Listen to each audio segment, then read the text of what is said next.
Happy Monday, everybody. Hannah here, flying solo. Morgan is currently doing things for the HEADS conference, which is the Houston Eating Disorder Specialists Conference. Morgan, you'll have to fact check that, but she's in a total grind right now, really busy doing some really cool stuff. They totally sold out the conference, which is just amazing. So I'm taking over the pod today. Feels a little funky being solo, but I'm just kind of gonna treat it like I'm talking to Bennett. He's a terrible co-host though. If you don't know, Bennett is my dog and he doesn't really talk back. So I'm just kind of making eye contact with him and we're gonna get it done. So today, this one's for you, my executive dysfunctioning pals. We are talking about ADHD and business, which is one of my favorite things. It's personal, it's professional, it's just, I want to really big up people who have a different kind of brain. And this is something I'm really interested in as I grow my business offerings, supporting people around, because I have so many thoughts around ADHD. But first, I'm going to fill you in on my highs and lows. So my high of the week was I got to spend quality time outside of work with my team at Nourished, Colorado. We went down to Leadville, Colorado, which is about 2 hours south of Denver, and it's a little mountain town. And we went to go cross-country ski and have some lunch and get some sweatshirts. It was a really fun trip. It was the first time in a while that we got to get the team together and just hang out outside of talking about clinical work, outside of talking about business. And what I really found this weekend is that my team is so hilarious. Like everybody is genuinely very funny. And it was just nice to be able to see the capacity of them as humans versus just clinicians. So that was a really fun time. And I'm definitely riding the high of that. My low this week is I'm still in a little bit of a grind. I haven't had a lot of time for fun, and that's really hard for me as an Enneagram 7. I'm definitely someone who really prioritizes work-life balance, and there's just sometimes where the fun drops off, and I really feel it. And I know that's when I'm in a place of this is not sustainable forever, and I really need to prioritize finding that balance again. So if you relate to that, just know, even after being in business a while, still happens to the best of us. So that's all I have for my check-ins. Let's dive in. Okay, so for those of you who don't know, or maybe who don't have ADHD, ADHD is a attention. I'm gonna give it a second. We'll cut out that part, Morgan. So just for a little 10-second refresher, ADHD is attention deficit hyperactive disorder. ADHD, ADD, pretty interchangeable, and it looks different in a lot of people. So just important to keep in mind. Some people, there is that hyperactivity piece, and other people, it's a more slowed down, I'm going to say, quote unquote, lazy kind of feeling. And that's self-described by folks. I would never say someone with ADHD is lazy. I think it's obviously the overwhelm and the brain in overdrive. And so ADHD is a gift and a piece of work. I was recently diagnosed with ADHD earlier last year. Yeah, in August. So not earlier last year, but last year. And it was a really validating, helpful piece of information to have about myself. I always had an inkling that that was going on for me, with my inability to sit still, my inability to focus, feeling like my brain is always going in a million different directions. And when I got the diagnosis and could take some steps towards managing it, I felt total relief. So my experience has been really good. I am medicated for ADHD, and I do have a lot of structure in my life and things that I do to help support my brain in navigating that. So I say all that to humanize and normalize ADHD, to give hope to people out there who are trying to navigate it as well. Medication management can be great. Skills and tools can be great. And I also want you to know there's a lot of really amazing things about having ADHD, as weird as that sounds.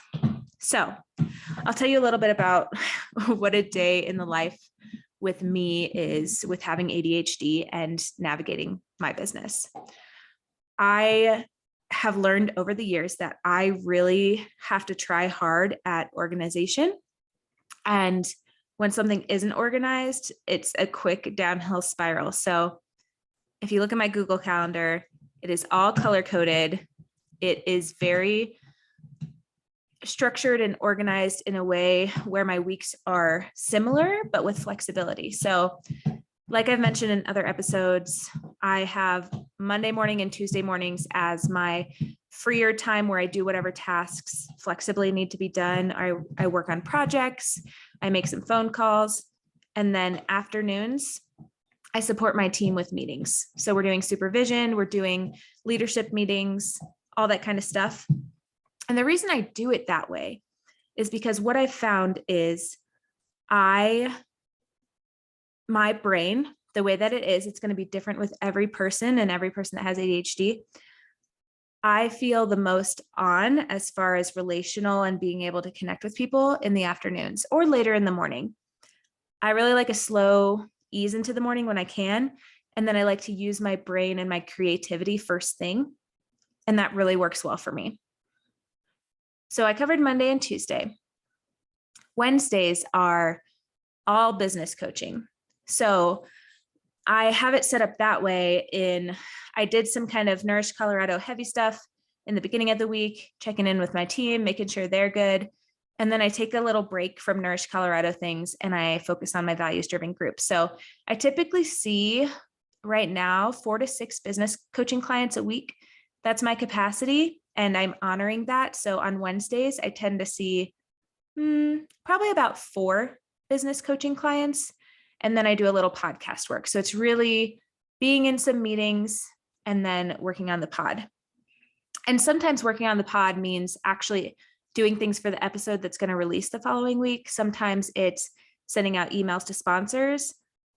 The thing with ADHD is it's about having the structure. It doesn't have to be rigid. So just even having those time blocks of, I know I'm going to do business coaching today, and I know I'm going to work on the podcast. And then however that actually plays out, if I don't have something scheduled, allows enough flexibility. So my ADHD brain is like entertained, but not to where it feels restrained or too rigid. I feel people with ADHD really don't like 9 to 5s and don't really thrive there because we really like flexibility. Thursdays are my client heavy days. So that's when I'm doing my nutrition counseling. That also works for me.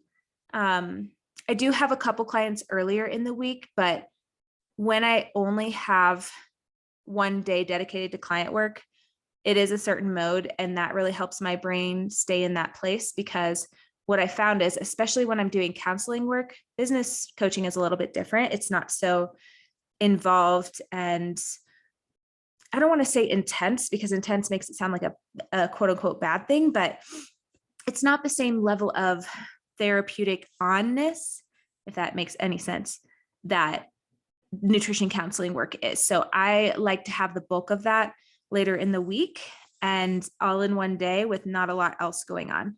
I do have a team meeting on that day, but outside of that, my brain knows we're not working on projects. We're not doing anything else. We're being present and we're going to show up. And then Friday is kind of a mixed bag as well. I'm typically doing business coaching in the morning, and then I'm doing some podcast recording, which is what I'm up to now. And I think by the end of the week, my therapeutic brain is done. I can talk shop all the time. So business coaching is great to do on Fridays for me. And then recording the podcast is awesome too, because it's like talking shop to Morgan or talking shop to myself, and in turn, talking shop to you all. So it's very life-giving to me versus being a drain as far as my energy being used. This structure for me has taken 4 years to get to, and I still feel like I'm tweaking it. I still feel like I'm doing too much. And part of that is my ADHD brain is like, let's get stimulated. And it's a blessing and a curse. I really enjoy my brain's desire to always be stimulated. I always say I'm hungry.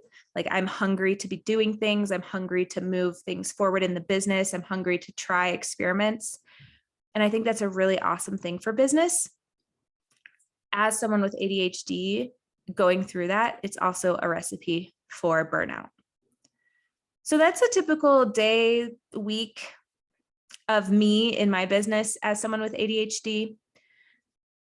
I didn't go too into the details of what ADHD looks like throughout the days, but I think I'll kind of cover some of that as I talk about tendencies of ADHD.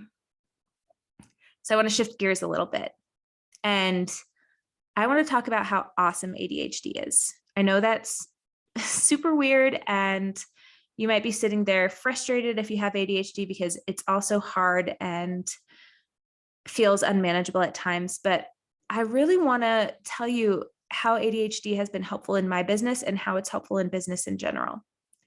So I'm going to talk about traits that folks with ADHD have that really stand out to me. People who have ADHD are quick thinkers and actors.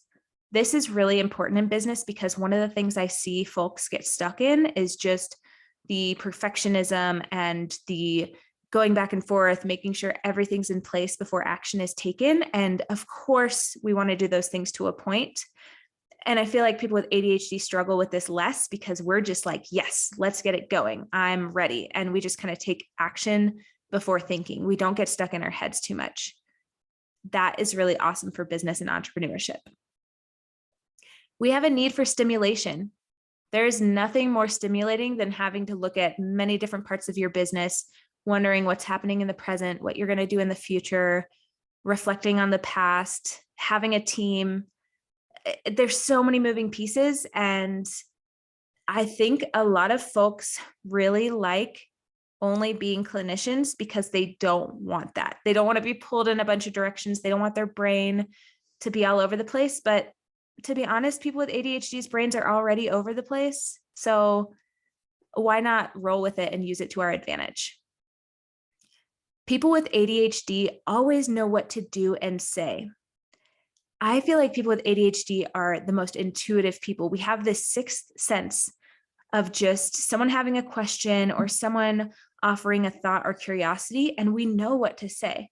I feel that in my counseling work with clients, and I also feel it in my business, and I feel it in my business coaching. And that's always been something unexplainable to me, which is why I just relate it back to ADHD, because our brains are always going, because they're always collecting information and trying to pull all the pieces together.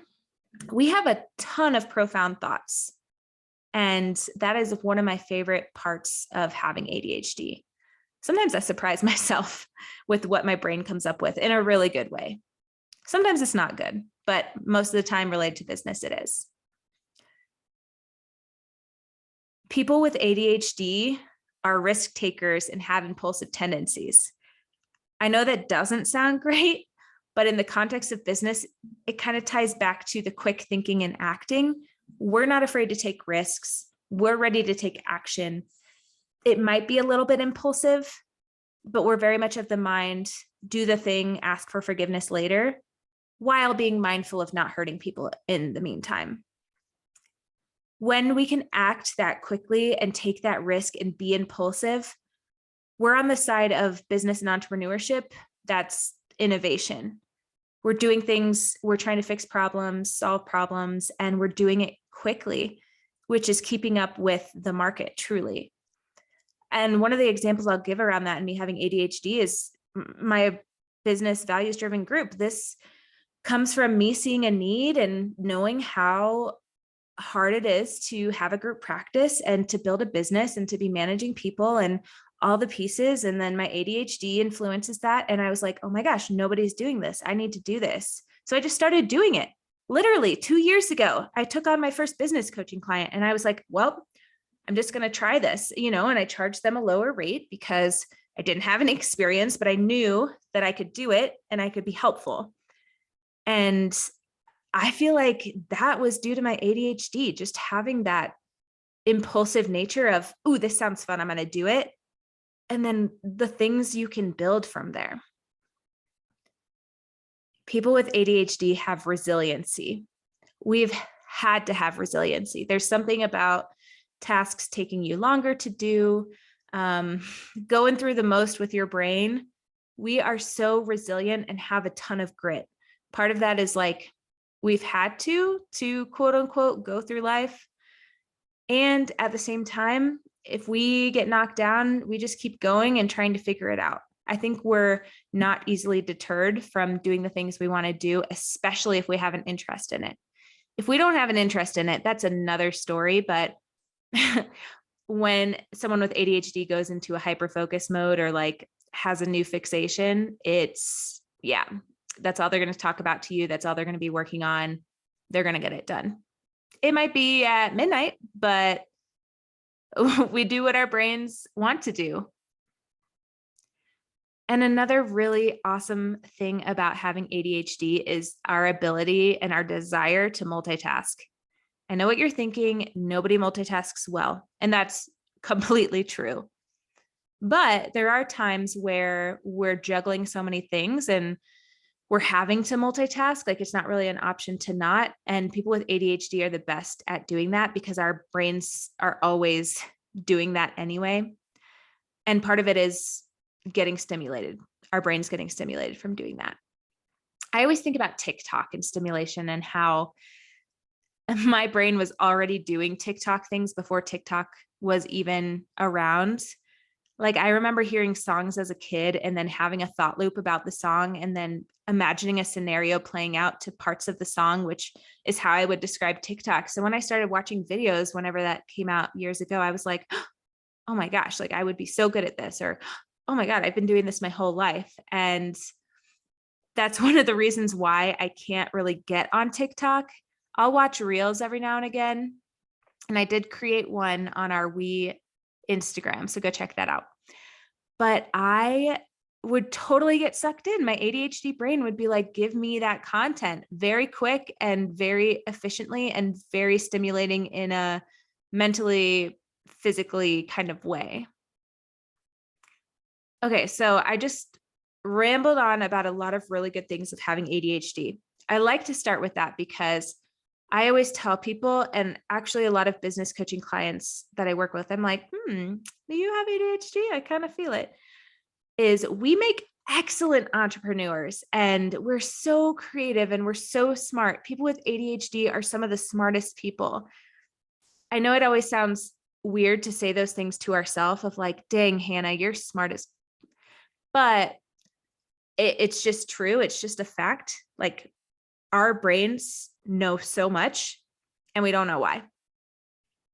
So with all that being said about the good stuff, let's talk about the thing that you probably were thinking when you saw the title of this podcast and you were like, oh, we're just going to talk about the things that are hard and how this sucks. We're not going to go there, but I do want us to be mindful as people with ADHD of how this can impact you and your business. And what I like to do is just create strategies and structure to help me avoid these things as much as I can. And they're still going to happen. So having that radical acceptance of, I have ADHD, my brain is never going to be neurotypical, and we deserve to move through the world and our brains be what they are. So one of the biggest things, folks with ADHD, calling myself out, is time management. So I tend to be a time optimist, which means I think I can do 1,000 tasks in 2 hours. I'm very hopeful. I'm like, yes, I want to do all these things and these have to get done today. And almost every time it's kind of like just running into a wall, not walking through a doorway of why can't I just get these done? It's just objective of there's not enough time in a day to do all the things that I want to do. So how can I pick the 3 biggest ones and get those done? Because what tends to happen is I either try to do all the things and then I burn myself out, or I get pulled and distracted in so many directions that I get overwhelmed. And then I just scroll on Instagram and I'm like, holy shit, 2 hours went by and I didn't do anything on my list. So that's another way ADHD can impact time management. So with time management comes procrastination as well. And I think that's something we as folks with ADHD struggle with. And just a side note, if you're someone who's neurotypical and you're relating to a lot of these, one, you might not be neurotypical in the way that you thought. And two, it really can be a spectrum. I think a lot of folks can relate to the things I'm saying. And there's a certain experience of having it at a big magnitude versus just a glimpse of it. And people with ADHD have these things happen all day, every day at a high magnitude. Okay, let's get back to it. When we are procrastinators, it contributes to the overwhelm. And it's kind of this vicious cycle of, I'm not managing my time well. All these tasks came up. I already had a bunch of tasks planned. I'm overwhelmed. I'm doing nothing. I'm going to push it off and go nurture all my plants. That's one of my things is, oh, let me take care of my plants. Like, oh, I can make them so happy. Other stuff can come later. I'm just going to focus on this. We have to figure out what is reasonable and realistic to expect to get done in a day. For people with ADHD, things can take longer than someone who's neurotypical. So, and I'll just give you an example of me even coming to record this podcast. Like it's Friday when I'm recording. I had planned to do it on Wednesday, and I wrote up my outline and I tried to big myself up to start recording. And I just was like, no, I can't. Like my brain is in so many places. I cannot be present for this. And so I ended up pushing it off, which is fine. I've set up my schedule to be flexible in that way, knowing myself and my ADHD, but it is frustrating. And I'm like, oh, literally, I could have just sat and recorded this for 45 minutes and had it done. It's just not that simple. So things take a longer time for us. I even think about doing my homework for grad school. I'm imagining somebody being able to sit still for an hour and get it done. And my brain just doesn't work that way. I have to do things in spurts. And, I think the maximum I can sit still is maybe 50 minutes. And then I need to get up, take Bennett for a walk, go do something different, and then come back. Again, some of that's human, but also it's because my brain is going 1,000 miles an hour, focusing on 10 other things and not the task at hand. I often think about how many tasks are on my to-do list that I really don't want to do.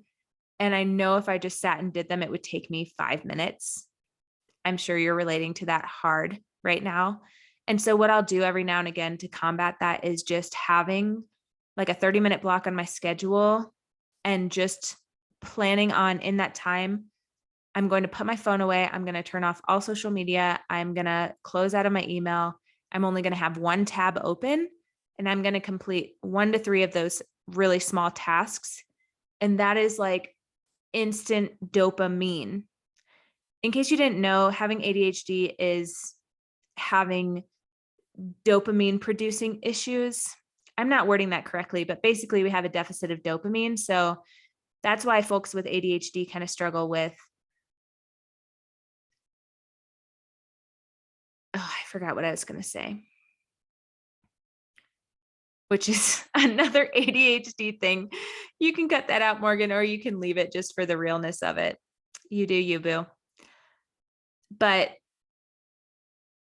people with ADHD struggle with that impulsivity, and they struggle with addiction and seeking high energy experiences because we're missing that dopamine, and we need that dopamine. And the fastest way to get dopamine is stimulation, and things that create dopamine, even if it's not a helpful thing. So doing small tasks, helpful dopamine.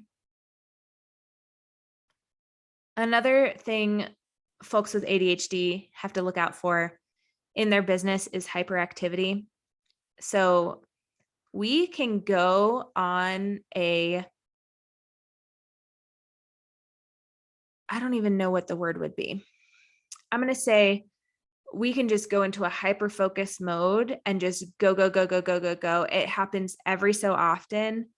It's not sustainable and it can actually be really harmful. I know folks who have ADHD and like have stayed up all night doing things. I know I used to do that in college a lot, and you just get into this certain mode and it's almost like hyperactivity with your brain of, oh my God, I have to capitalize on this right now. I'm literally going to write up this whole course overnight. And it's like, no, don't do that. I know there's an urge to do that, but it's totally burnout central. So with hyperactivity as well, it comes on the flip side of physical, where it is, like I was saying earlier, it's hard to sit still.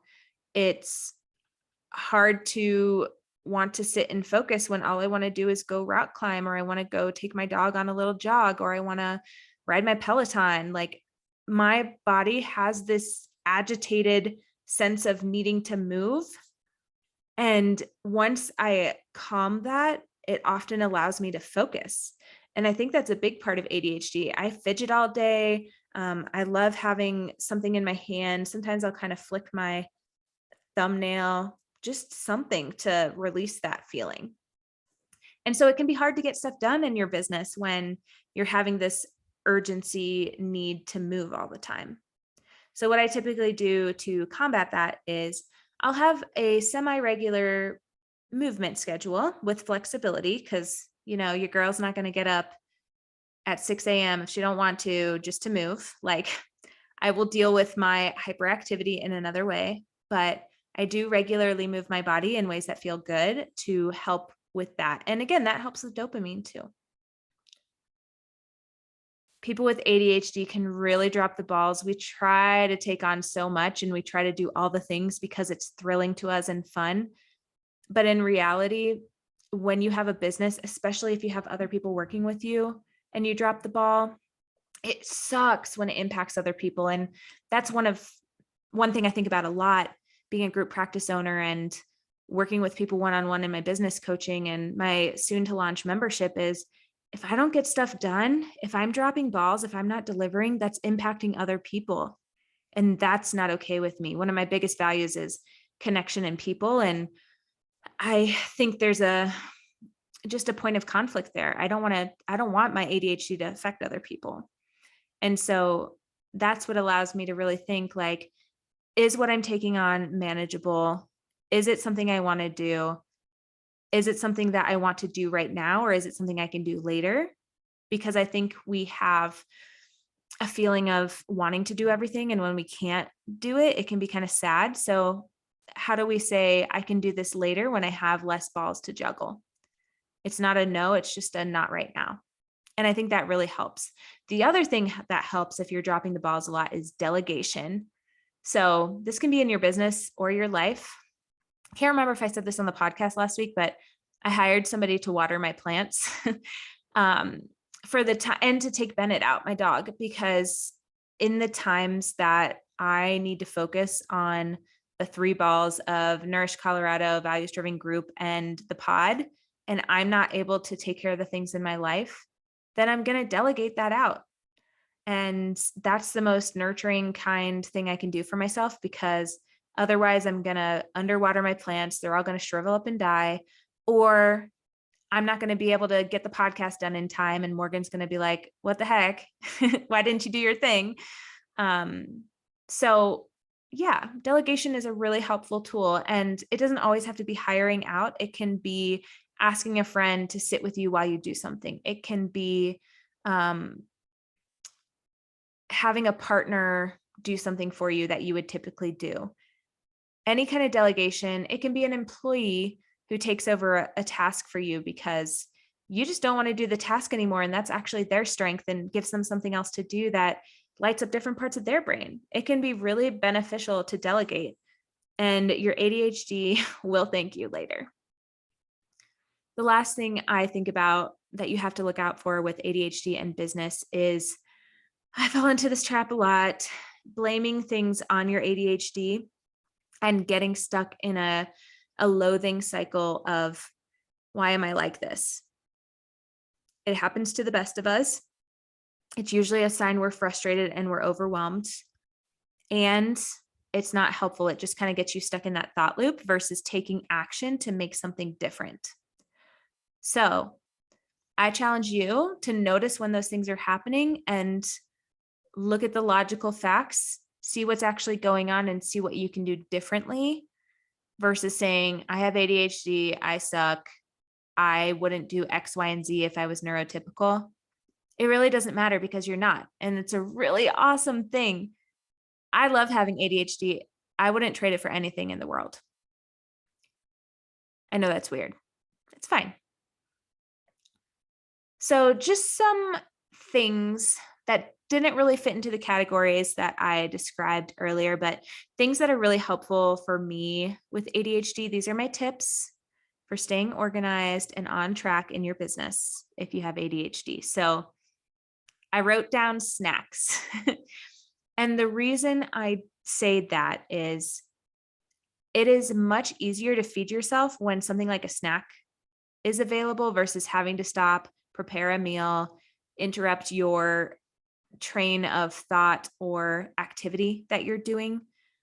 Snacks are great to have around because it allows you to still feed yourself, because we can get into those hyper-focused states and go a while without eating if we don't have something easily accessible. And so if you look around on my desk or at the table I'm at, there's always something. I had some chocolate chips laying around earlier, and it's great because I can just reach over and grab some when I need it. Another helpful tip for having ADHD is having tools that help you organize. You really want to keep this as simple as possible. It doesn't help to have some kind of organization system that is so built out and so many features that your ADHD brain really gets consumed by that of like, oh, this is so cool. Oh, I can use this. And then you're like, oh shit, 3 hours went by and I didn't even do the task. I just wrote the task in this program and went down a rabbit hole. So for me, keeping it simple is having a written planner. So a paper planner. I have a task management system called Asana. So that's where I put anything that needs to be done just at any point in time. And I have my Google Calendar, which has my entire life on it. That really works well for me because my written planner is the things getting done today. The task management system, whether it's Asana, Trello, Hello Monday, that's tasks that need to get done in general at some point in time. And then calendar is for meetings and things that I have arranged for the week. Something else to keep in mind, because business stuff can consume so much of our minds as people with ADHD because we love it, it's stimulating, it's fun, is how can you make things in your life as simple as possible? One of the things I always go back to, and part of this is probably because I'm an eating disorder dietitian by trade, is food. I have weeks where I literally will have frozen dinners and box mac and cheese. That's like lunch and dinner with some other sides and things that are not needing to be prepared, because the most important thing to me is having myself fed and not having to spend the time to cook. That's what feels nurturing to me that week. That is, I don't have the capacity or the focus to cook a meal or to tolerate sitting around waiting for things to cook in the oven or whatever. Don't have the tolerance to chop up vegetables.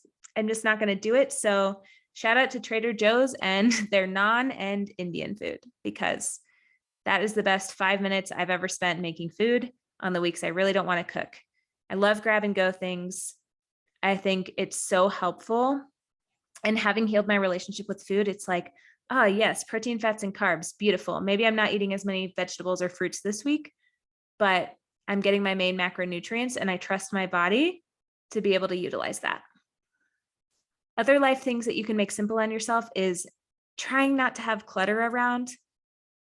I know it's a big thing for folks with ADHD. If you see, like, a lot of us are working from home, and if you look around and you see, oh my God, my dishes are everywhere in the kitchen. Oh my God, my table is covered in papers. There's a pile of dog hair on the floor and looking around my own place describing these things. When we can have dedicated time to clean, even if it's 15 minutes a day. I love 15 minutes a day. It's really tangible. It's something I do in the evening to kind of unwind. And I know I can do 15 minutes and then be horizontal with my book. That really works for me. But we kind of have to coach ourselves of if that mess is there, that it's not the time to do it. I'm going to focus on my work. I'm going to do it in my 15 minutes later. And then trying as well as we can to stay on top of it. Because that's the less distractions that we have present in our eyeballs, the more we can get done in our businesses if that's the state of mind we're in at the time. I have 2 things left for you for tips on ADHD and staying organized and on track in your business. One of them is a little gooey, and it's having self-compassion and flexibility. We are not rigid people. Sometimes when we do go into rigid states, it's because we're overcompensating, but naturally we need a little flexibility. We also need a little structure, but it can't be so rigid that we feel suppressed and we feel like the parts of ADHD that are really awesome are being suppressed. And so how do we know the things we need to get done and stay focused on in however we can, while also honoring, like the example I gave earlier, it's okay that I didn't record the podcast on Wednesday and that I'm recording it right now on a Friday. It still got done in the week that I needed it to get done. And I'll be honest, I almost pushed it off to Saturday as well, but I have to finish my homework tomorrow. So I'm like, I coached myself through it. Hannah, you have this hour block. You can do this. It's going to be fun. Once you start, it's going to just completely get the ball rolling. And it's true. I'm glad that I'm recording this right now. And sometimes it is just a little bit more work to have to do that with ADHD, but it helps. And when you can do it in a really kind way with that self-compassion voice of like, oh, ADHD, I see you and you're really doing your thing right now, but I'm going to recalibrate. That's more helpful than berating yourself with negative thoughts. Again, blaming things on your ADHD in a negative way or having those negative thoughts to yourself about having ADHD is just not going to help you move forward in your business or your life. And then the last tip I have for you is deadlines. I love a deadline. I think people with ADHD fall into the trap of working up to deadlines, as in, let me procrastinate this. Oh, it's due tomorrow. Cool. I have the fire under my feet. I'm going to do it now. And I think that's fine. Maybe that's a little radical to say of that's okay if you do that. It's okay if you leave things last minute. That's just how we work well at times. And how do we have the deadline so things aren't just looming in space, waiting to be done and never prioritized? So I love a deadline. It's okay to work up to a deadline, knowing the strengths of your brain and if that works for you. If it's something that stresses you out, that's another conversation.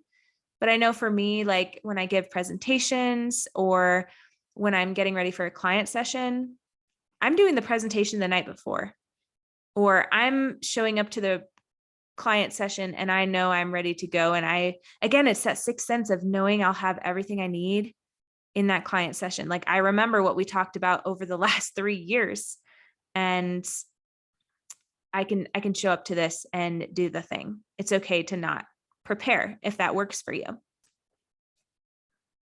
And so that's my little ramble about ADHD and entrepreneurship. I'm honestly surprised that I pretty much stayed on track. A few tangents here and there. I guess another bonus tip is have an outline when you're recording a podcast if you have ADHD. Like I alluded to earlier, ADHD is such a gift. I wouldn't trade having my ADHD for a neurotypical brain. It is truly my superpower and a huge contributor into my success of having multiple businesses. So I hope this validates you. I hope this is helpful. Thank you for listening to the Weight Inclusive Innovators podcast. If you like what you hear, go ahead and subscribe to the pod on Apple iTunes, Spotify, or wherever you listen to your podcasts. Please leave us a rating and review, share with a business bestie, and check out our website at weightinclusiveinnovators.com. See you next week.